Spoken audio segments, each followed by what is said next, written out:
Order of reaction में हमने देखा था कि रेट ऑफ रिएक्शन जो है कितनी कंसंट्रेशन टर्म पे डिपेंड करता है। अगर 1 कंसंट्रेशन टर्म पे डिपेंड करता है तो फर्स्ट ऑर्डर रिएक्शन, 2 पे करता है तो सेकंड ऑर्डर रिएक्शन। अगर कंसंट्रेशन पे डिपेंड नहीं करता है, जैसे किसी कैटलिस्ट पे डिपेंड करता है या अदर फैक्टर पे डिपेंड करता है, तो उसको हम क्या बोलते हैं? Zero order reaction. तो हमारे सिलेबस में एक्सप्रेशन है रेट कांस्टेंट के लिए। रेट कांस्टेंट आपको पता है कैसे लिखते हैं, ठीक है?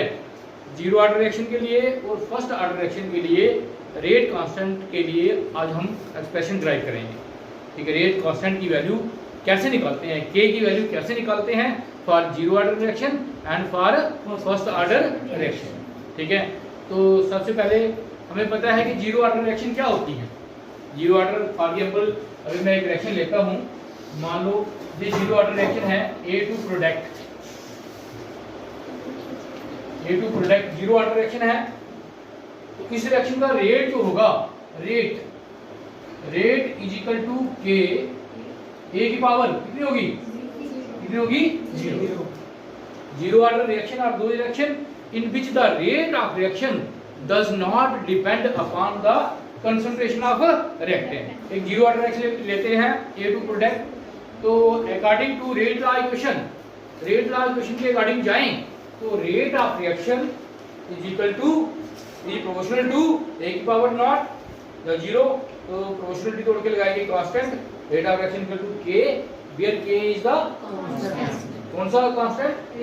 Rate constant for zero order reaction, ठीक है? तो जी आ गया हमारा रेट कांस्टेंट। अब इसको हम ऐसे भी लिख सकते हैं, हमें पता है रेट की जगह रेट को हम कैसे लिखते थे? Decrease in concentration of reactant, decrease in concentration of reactant per unit time या change in time, change in concentration divided by change in time. तो इसको हम ऐसे लिखते हैं DA upon DE, delta A upon delta E या del A upon del T। तो ना डेल A क्या है? Change in concentration of reactant into change in time. जितने टाइम में आपने रेट निकालना है इज इक्वल टू, रेट की जगह यह आ जाएगा इक्वल टू k a की पावर 0। और आपको पता है रेट ऑफ रिएक्शन जो है ये हम निकाल रहे हैं रिएक्टेंट की मदद से। तो आप बताओ साइन क्या आएगा? Decrease in concentration of reactant minus आएगा, प्लस आएगा? माइनस आएगा। हमने आपको बताया था कि अगर प्रोडक्ट की मदद से निकालते हैं तो साइन क्या आता है? पर भी प्रोडक्ट की मदद से निकालते हैं तो साइन पॉजिटिव आता है। रिएक्टेंट की कंसंट्रेशन देखते हैं तो नेगेटिव का मतलब ये नहीं है कि रेट इज नेवर नेगेटिव। हमने आपको बताया था रेट कभी भी नेगेटिव नहीं होता। Negative sign indicate that rate of reaction is indicated with the help of reactant. ये रिएक्टेंट की बता रहा है कि कंसंट्रेशन डिक्रीज हो रही है, इसका हम नेगेटिव साइन यहां शो करते हैं। तो क्लियर? इस रिएक्शन को हम ऐसे भी लिख सकते हैं, ठीक है? तो this any raise to power 0, any raise to power 0, कोई भी चीज 0 की पावर 0 हो तो किसके बराबर होता है? 1, that is equal to 1। It mean that is a की पावर नॉट इक्वल टू क्या हो जाएगा? 1, ठीक है? और ठीक है, क्लियर?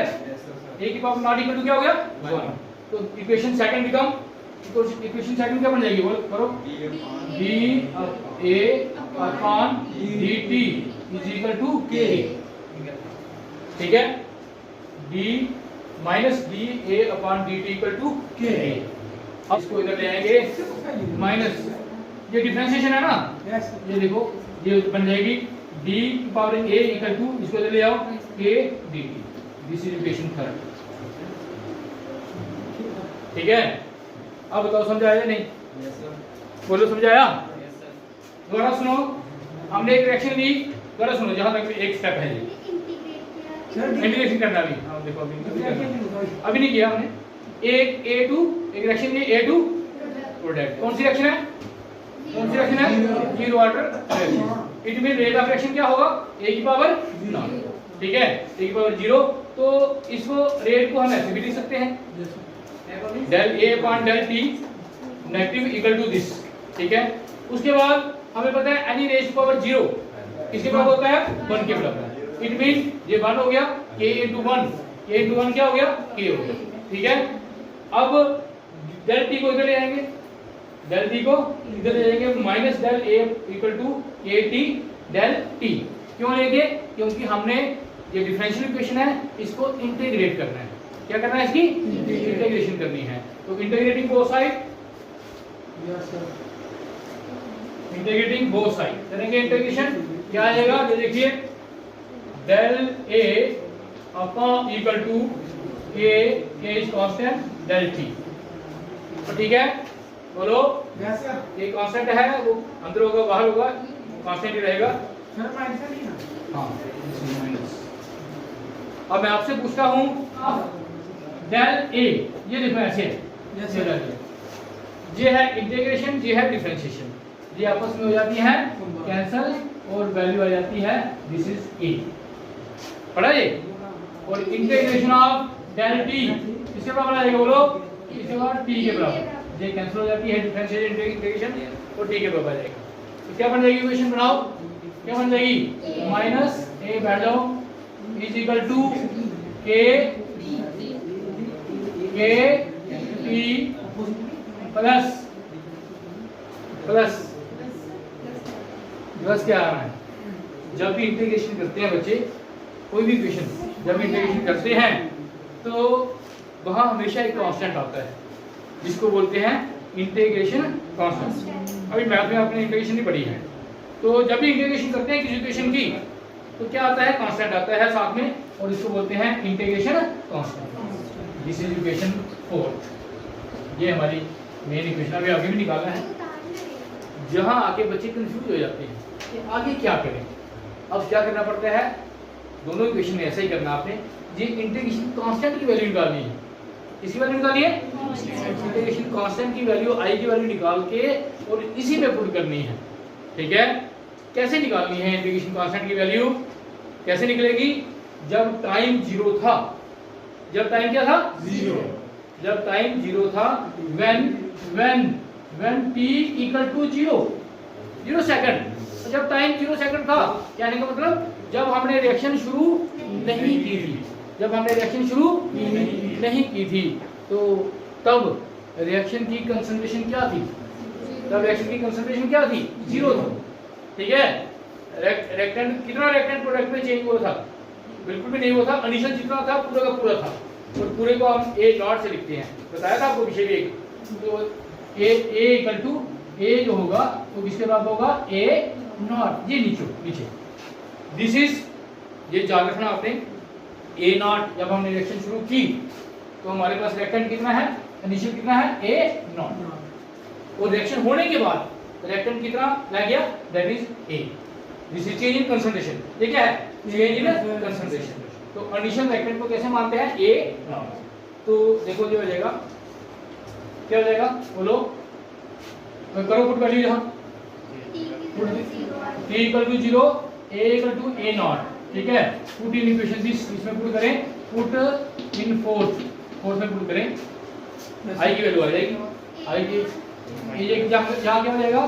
यहां आ जाएगा minus a naught equal to a, क्या 0 हो जाएगा? k इंटू 0, 0 है, 0 हो जाएगा। ये आ गई i की वैल्यू जहां से निकालनी है और जहां में पुट कर देनी है। पूरी तरह ध्यान है इधर। i की वैल्यू इसी क्वेश्चन से निकालनी है और इसी में पुट कर देनी है। ये अभी नहीं तो कल मैंने ये सॉल्व करवानी है आपसे रेगुलर। ठीक है? दोनों इक्वेशन, फर्स्ट ऑर्डर की और सेकंड ऑर्डर की, तभी प्रैक्टिस होनी है। तो देखो पुट इन फोर्थ में पुट कर दे पुट। खड़ी हो जा, बोलो क्या आएगा? यहाँ क्या रहेगा? ये यही रहेगा ना? नहीं, किसकी वैल्यू पुट करनी है आपने? i की। Minus A, molar concentration of A equal to whole पूरी kd, आगे प्लस आएगा, माइनस क्या है? Minus A naught. ठीक है? i की वैल्यू इसी से निकाली और इसी में हमने पुट कर दी दिया। ठीक है?